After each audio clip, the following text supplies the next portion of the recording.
میگم خیلی قشنگ نیست آدم یکی رو اونجوری که نادر ابراهیمی میگه بخواد. تو را میخواهم برای همه عمر، برای 50 سالگی، 60 سالگی، 70 سالگی. تو را میخواهم برای خانه‌ای که در آن تنهاییم. تو را میخواهم برای چای عصرانه، تلفن‌هایی که میزنند و ما جواب نمیدهیم. تو را میخواهم برای تنهایی. تو را میخواهم وقتی باران است،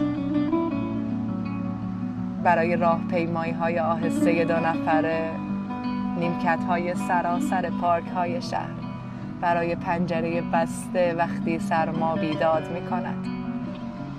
تو را می‌خواهم برای پرسه زدن‌های شب عید و نشان کردن یک جفت ماهی قرمز. تو را می‌خواهم برای صبح، برای ظهر، برای شب، برای همه عمر. آخ، چقدر قشنگه آدم یه چیزی و یه کسی رو اینجوری بخواد. خواستن خیلی مهمه. وقتی یه چیزی رو میخوای، حتی ساده ترین چیزها در مسیر اون خواستن قشنگه برات. خواستن رو دست کم نگیریم. اگه تو زندگی چیزی رو داریم